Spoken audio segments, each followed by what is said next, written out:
감기가 와가지고 특히 좀 불편하시도록 좀 잘 참으시고 저를 위해서 많이 기도해 주시기 바랍니다. 이제 필리핀 갈 때가 되니까 드디어 사탄이 이렇게 드러내고 주의 종을 이렇게 발목을 잡고 그런데 염려 없지요 우리는. 하나님 하실 줄 믿습니다.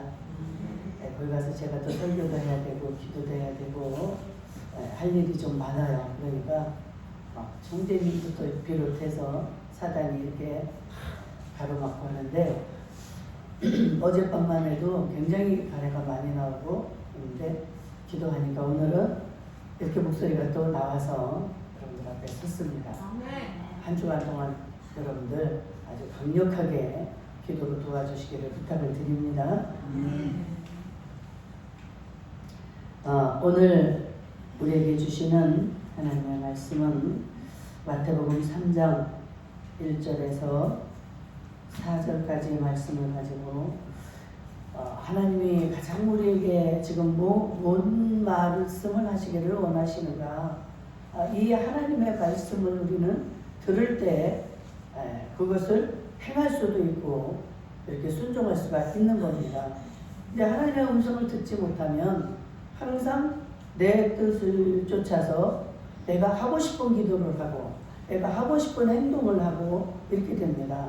그래서 우리는 하나님이 하시는 말씀을 귀담아 들으셔야 돼요. 귀를 기울이셔야 하나님의 음성이 들립니다.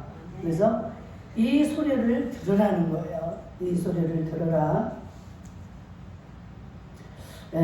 이 말씀을 통해서 하나님 우리에게 주시는 중요한 음성을 듣고자 합니다. 여러분, 예수님이 이 땅에 사람의 몸으로 오셔서 하나님의 일을 하신 기간이 한 3년 반쯤 됩니다.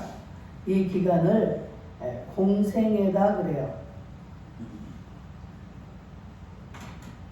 그 말은 사람의 몸으로 오셨지만 그분은 하나님 자체예요. 그렇기 때문에 하나님 나라와 그 하나님의 일을 이 땅에서 돌아가시기 전에 하셔야 되는데 그게 한 3년 반 정도 됩니다. 그때 이제 하늘나라의 그 모든 것들을 이렇게 말씀하시고 또 제자들을 만들어 놓으시고 그분은 하나님이기 때문에 이제 그냥 여기서 영원히 살 수 있는 그런 존재가 아니에요. 그래서 제자들을 만들어 놓고 사람들의 병도 고치고 이 세상에서 할 수 없는 그런 기적들을 이루시고 이제 3년 반 되는 예수님의 나이 33세에 이제 십자가를 지고 돌아가신 겁니다. 그런데 예수님이 이 공생애를 시작하시기 전에 사람을 세워서 무슨 일을 하는가? 하나님 예수님이 오시는 그 길을 예비하게 하시는 거예요. 그런데 이 사람이 세례 요한입니다. 세례 요한을 통해서 내 뒤에 이러이러한 이가 오시는데 나는 그의 신발등 풀기도 어려운 이러한 어마어마한 그러한 자가 내 뒤에 오실 것이다. 그러니 너희는 그분이 오실 것을 그분이 이제 오시면 맞이할 것을 준비를 해라. 그러면서 하신 말씀이 오늘 우리 1장에서 4절까지의 말씀입니다. 그러면 하나님이 지금 왜 이 세례 요한을 이렇게 세워주시고 어떤 말을 하시는가? 하나님은 우리에게도 일을 하실 때 어떤 큰 일을 하기 전에 우리 하나님 꼭 사람을 준비시킵니다. 그냥 다짜고짜로 그냥 무조건 이게 하나님 일이니까 이렇게 해라 라고 하는 게 아니라 하나님은 미리 사람을 준비를 시킵니다.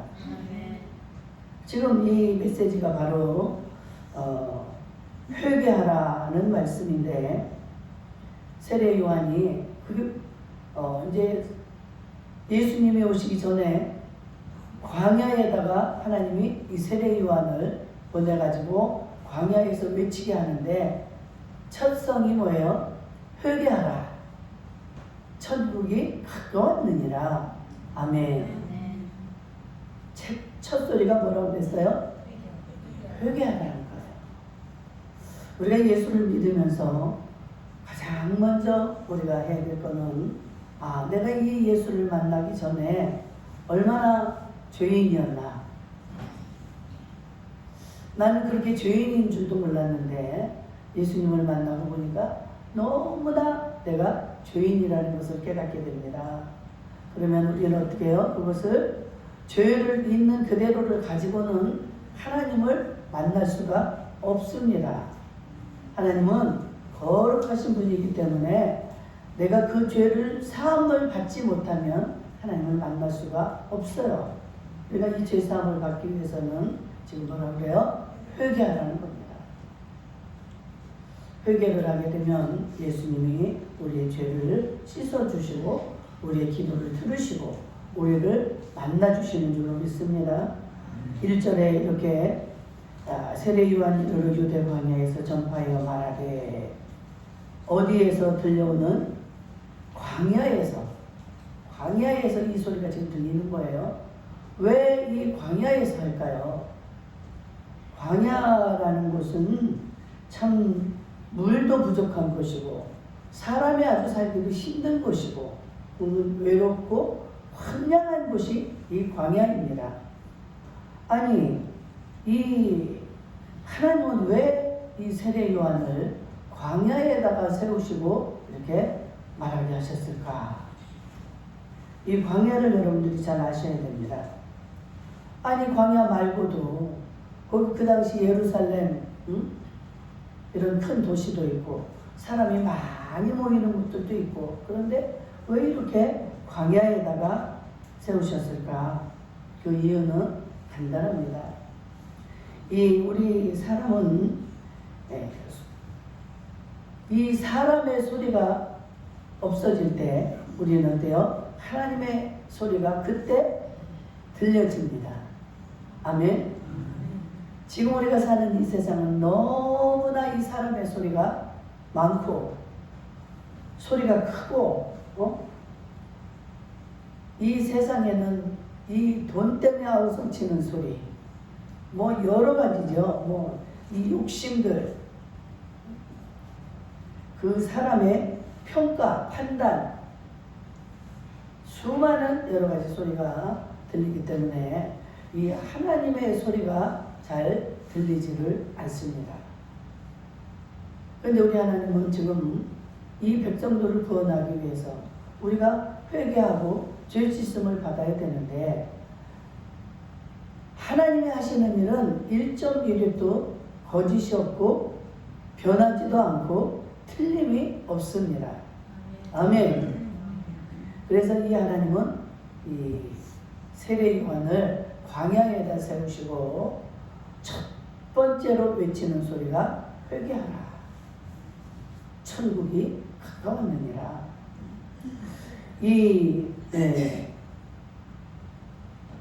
광야가 이렇게 어렵고 힘든 곳인데 우리가 인생을 살아가면서 우리에게도 이런 광야 같은 시간이 지나갈 때가 있습니다. 그렇죠? 그런 시간을 지나신 분들도 있고 아직 그런 광야의 시간을 거쳐보지 않은 사람들도 있겠지만 분명히 우리 인생에는 광야 같은 길을 지날 때가 있다는 사실이죠. 우리가 어떤 때 그 광야라고 생각하게 됩니까?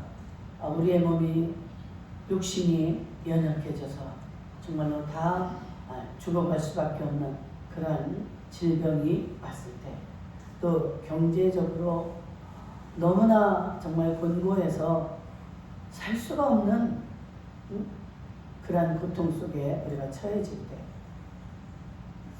또 외롭고 힘들고 이럴 때, 참 이런 때가 이 광야와 같은 때인데 여기에 서 있는 저도 정말 이 모든 것들을 다 거친 것 같아요. 몸은 정말 살래야 살 수가 없는 아주 수십 가지의 그 병이 많았고, 돈이 없으니까 병원도 가지 못합니다. 겁이 나서 아예 병원을 못 갔어요. 그래서 병이 몇 가지인지도 모르는데 하여튼 저는 너무너무 아파서 이렇게 앉아있을 힘조차 없는 그러한 광야를 지나온 것을 보게 됩니다. 물질적으로도 우리가 눈 떠서 세상을 살아가려면 움직이면 어때요? 움직이려면 일단 돈이 필요합니다. 나가서 일단 차를 타야 되고 누구를 만나도 무엇을 먹어야 되고 이 돈이 없으면 해결이 안 되는 이런 상황에서 저는 정말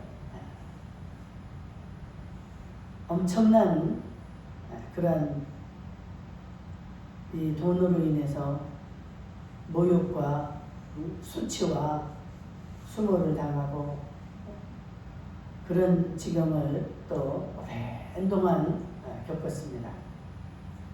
이런 그 또 처지가 되니까 주변의 사람들이 다 떠나게 됩니다.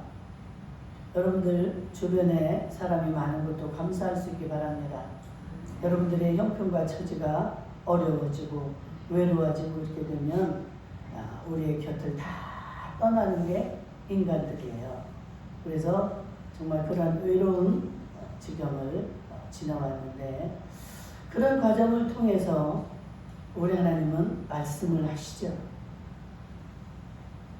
사람의 소리가 들려지지 않을 때 제 곁에 오는 자들이 없습니다. 있던 자들이 다 떠나갔습니다. 물질이 없으니까 나돌아다닐 수도 없습니다.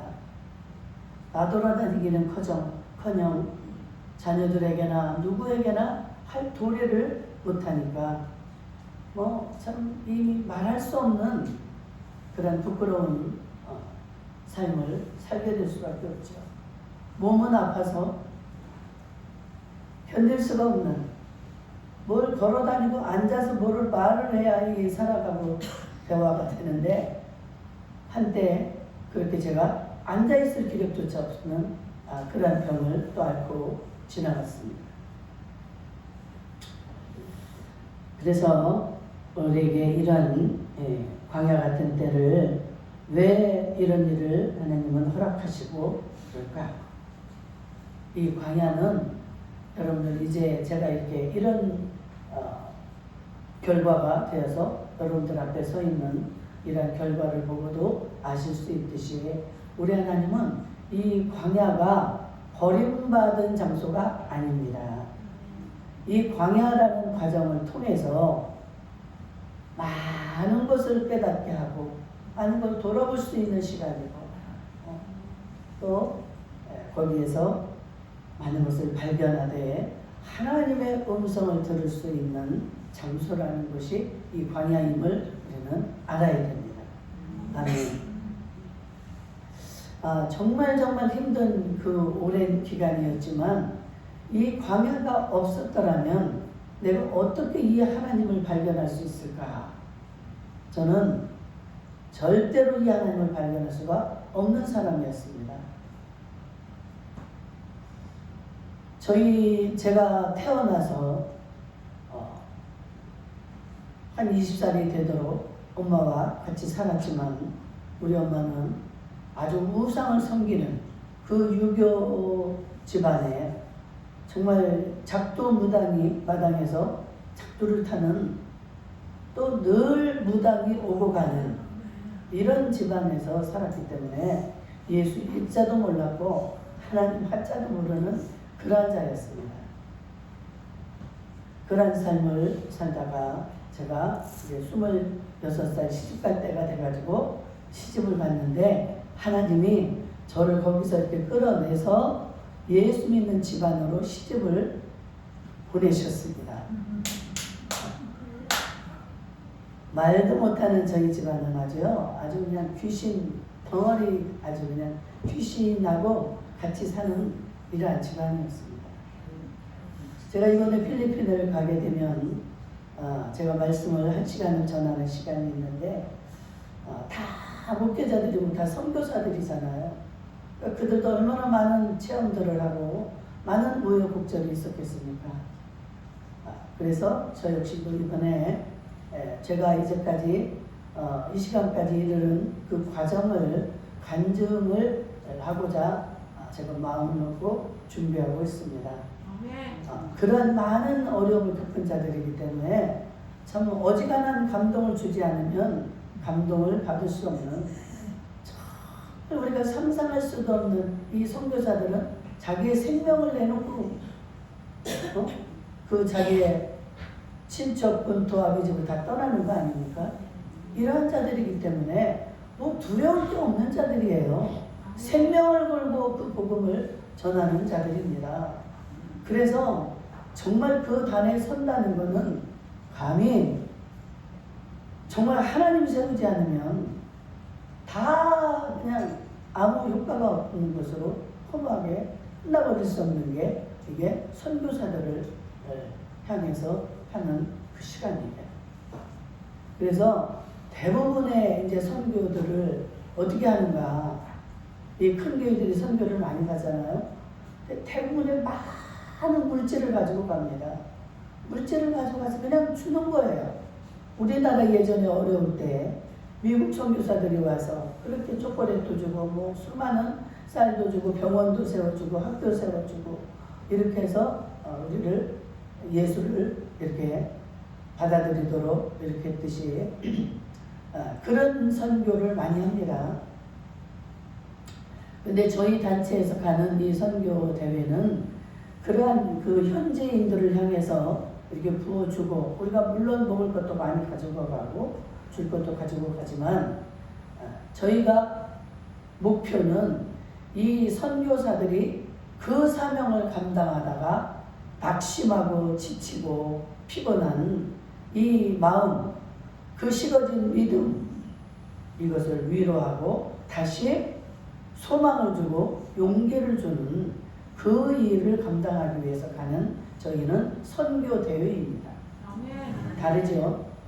그래서 정말 이 사단이 얼마나 역사를 하고 그 선교사 한 명을 살려놓으면 그 수많은 거기에 따른 그 현지 영혼들을 구원해내는 이런 정말 아주 폭발적인 이러한 그 힘을 주는 대회이기 때문에 쉽지 않습니다.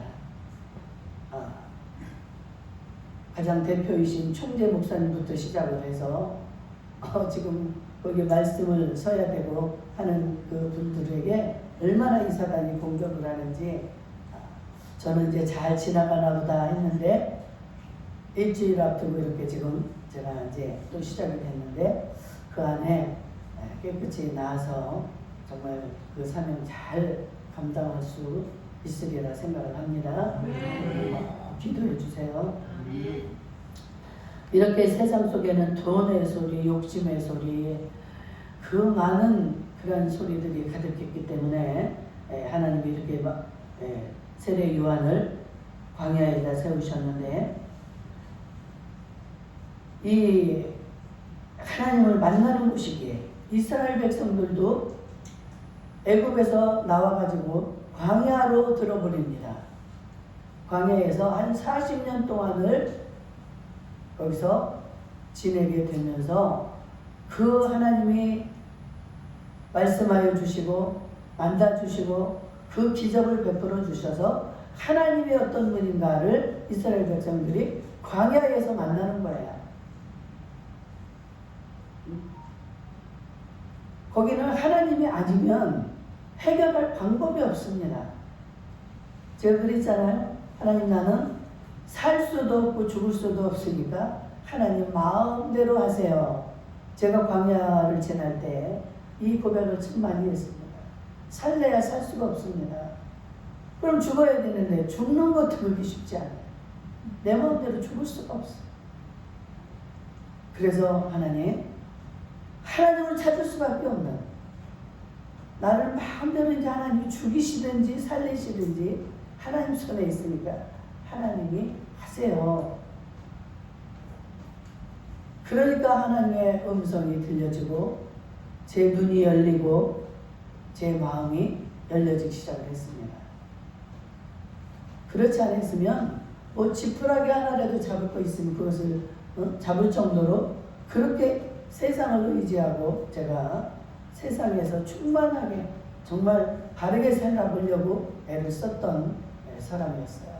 그런데 그것마저도 안 될 때, 나는 이제 하나님이 하시는 대로 죽으라면은 나 지금 당장이라도 죽어야 된다.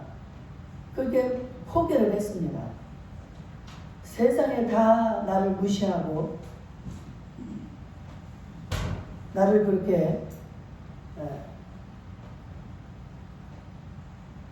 핍박을 해도 저는 마음에 이제 이미 각오가 돼 있어요. 나는 평생 내가 마음대로 죽을 수가 없으니까 하나님, 나는 평생 저런 모욕을 당하고 이렇게 살아도 그게 내가 가야 될 길이라면 나는 그렇게 살겠습니다. 아멘. 이 고백을 하고 나니까요, 너무너무 편안해지는 거예요. 그래, 누가 내 얼굴에 침을 뱉어도, 누가 나를 향하여 도둑년이라고 하든, 무슨 욕을 하든, 나는 그게 내 사명이라면, 내가 그게 가야 될 길이라면, 하나님, 나는 그 길을 잘 정말 감당하며 그대로 살겠습니다.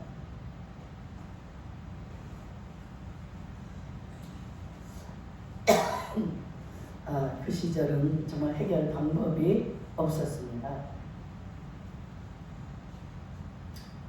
내 눈앞에서 아이들이 학교를 못 가고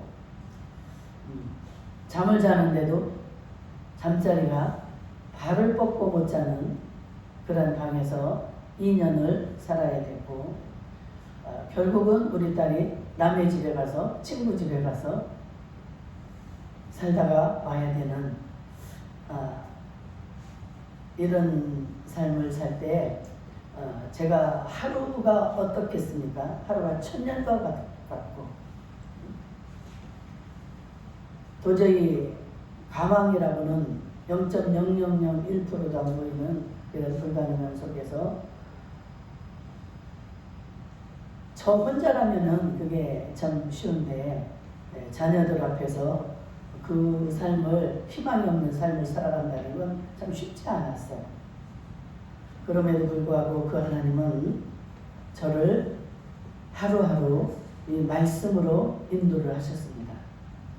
기도만 하면 하나님이 말씀을 하셨고, 잠만 자면 하나님이 꿈으로 나타나서 저를 인도하셨어요.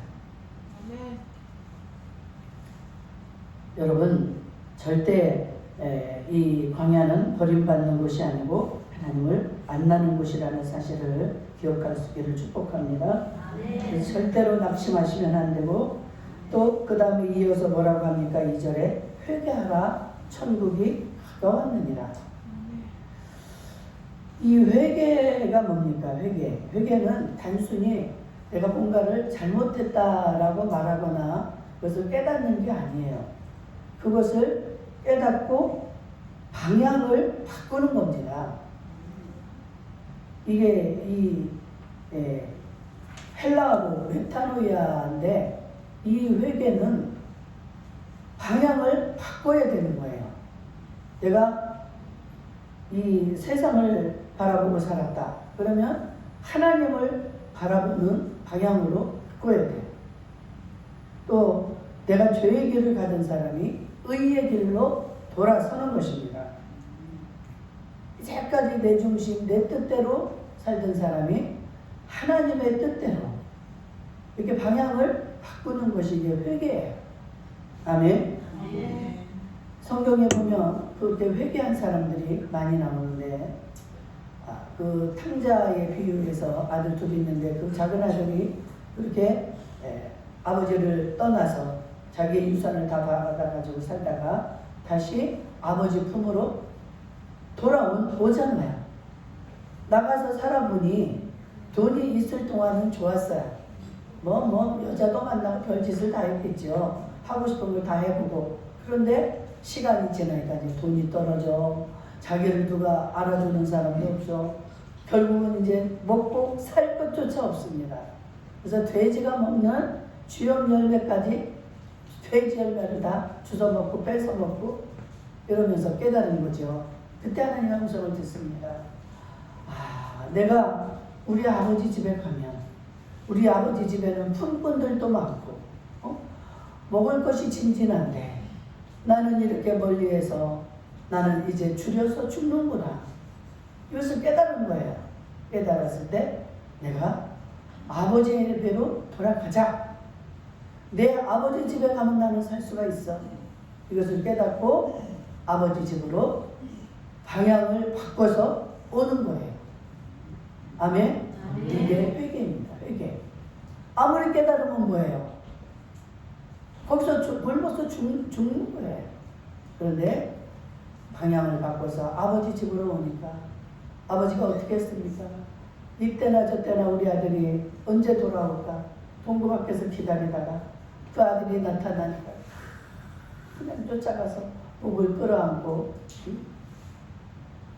한마디도 야단치지 않습니다. 내 아들아, 내 아들아.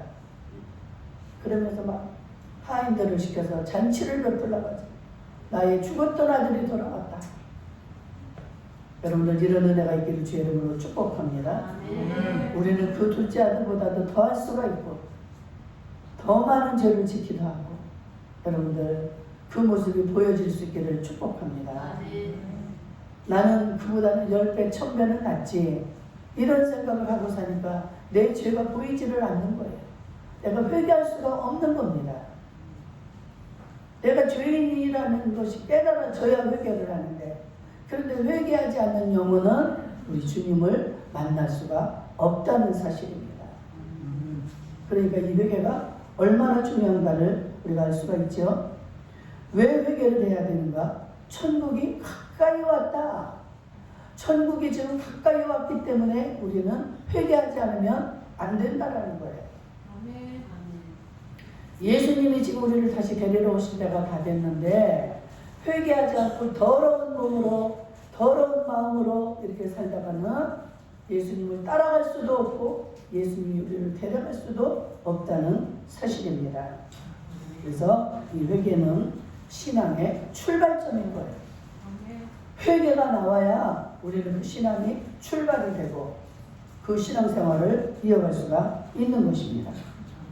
3절에 주의 길을 준비하라. 광야에 외치는 자의 소리가 있어 이르되 너희는 주의 길을 준비하라. 그의 길을 굳게 하라. 여러분 옛날에 왕이 행차를 하실 때 어때요? 왕이 행차를 하시려면 미리 그 가는 길을 다 준비하게 합니다. 그러죠? 큰 이런 장애물이 있는 건 다 치우고 꾸물꾸물한 길은 반듯하게 만들고 이렇게 해서 길을 예비한 다음에 왕이 행차를 하시는 거예요. 지금 예수님이 우리의 속에 오시겠다는 거예요. 예수님은 지금도 우리의 마음속에 오시기를 원합니다. 근데 우리의 마음속에 이 더러운 정말로 추악한 것들이 큰 돌덩이와 같은 것들이 교만 수도 없는 이 우리의 미움 남을 판단 욕심 이런 것들 우리의 마음속에 너무나 더럽게 자리하고 있기 때문에 예수님이 오실 수가 없습니다. 그래서 너희는 이것들을 버려라. 아멘. 이것들이 벌어서 깨끗해져야만이 예수님이 오셔서 내 속에 좌정하시고 나를 붙드시고 아멘. 우리 주님이 함께 가시는 거예요. 아멘. 여러분들 마음속에 어떤 것들이 있습니까? 여러분 정말 그 울퉁불퉁한 그 길들 그런 큰 돌들 꾸불꾸불한 이런 것들을 다 펴듯이 우리의 마음속에 자리 잡고 있는 그 교만 샘솟듯 솟는 이 욕심 여러분들 욕심이 들을 때마다 여러분들이 자기가 그렇게 욕심이 많으면서도 자기가 욕심이 많은지조차를 모릅니다. 그게 욕심인 줄을 몰라요. 이 욕심은 나를 죽이는 겁니다. 나는 그래서 내가 사랑하는 자들에게 막 말할 때는 너 그 욕심, 너 그 자존심, 그거는 너를 죽이는 거야. 그 혈기 너를 죽이는 거다. 나를 죽이는 건데 내가 가만히 가지고 있으면 안 되잖아요. 그래서 없애버려야 되는 거예요. 아낌없이 버릴 수 있기를 주의 이름으로 축복합니다. 버려야 살아요. 끊어야 삽니다. 자존심이 여러분들을 밥 먹여줍니까? 여러분들에게 샘솟듯 하는 이 욕심, 그칠 줄을 모릅니다. 내가 요거만 있으면 될 것 같았는데 여기 있어지니까 더 다른 거, 또 더 다른 거. 나를 죽인 거예요. 자기가 죽어가는지도 모르고 또 다오고 또 다오고 또 다오고. 다 우리 예수님 뭐라고 그래? 다 죽어라.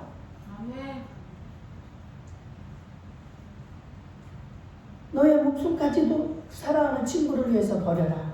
그보다 더한 사랑이 없다는 거예요. 우리 하나님은 여러분 우리를 그냥 죽으라고 그렇게 하시는 게 아니에요. 그 원리를 말하고 있습니다. 그 마음으로 우리가 살아갈 때 하나님은 그것을 기뻐 받으시는 거예요. 그냥 다른 거 오만 이런 것들을 원하시는 게 아니라 네 마음, 네 깨끗한 마음, 너의 정결한 마음, 너의 정직, 너의 거룩, 정말로 세상 사람들과는 다른 그런 마음을 원하고 계시는 줄로 믿습니다. 이 세례요한 역시 그 사람은요 정말 광야에서 뭐 화려한 옷이 있습니까? 좋은 집이 있습니까? 먹을 것이 많기를 합니까? 그가 먹었던 거는 뭐라고 그랬어요? 메뚜기와 석청, 메뚜기와 석청, 이것만 먹고 살았어요. 그러면서 하나님의 말씀을 외칩니다.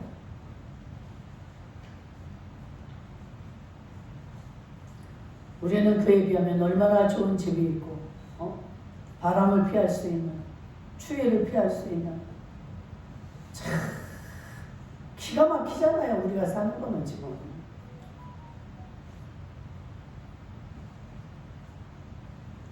그러나 그에게는, 그의 삶에는 이렇게 정말 예수님을 미리 준비하는 그런 능력이 있었던 것은 그는 오직 그 하나님 앞에 귀를 기울였기 때문에 그 하나님의 능력이 있었습니다. 여러분 시간이 다 됐는데 여러분들이 이렇게 그러한 것을 버리지 못하고 사는 우리의 삶에서 우리가 하는 기도, 우리의 사는 그 모든 삶에는 하나님이 어떻게 하신다고 그랬는가 여러분들 들어보셨을 겁니다. 이 형식적인 삶, 겉에 모양만 예수를 믿고 그 속에는 그 더러운 게 있는데 기도를 해도 정말로 하나님이 기뻐하시는 그런 기도가 아니라 그냥 중언부언 맨날 하는 기도, 내 뜻이 이루어지는 기도. 이사야 1장 15절에 보니까 너희가 많이 기도할지라도 내가 듣지 않겠다.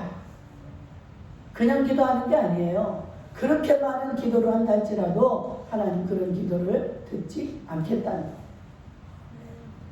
예레미야 애가 3장 8절에도 내가 부르짖어 도움을 구하나 내 기도를 물리치신다.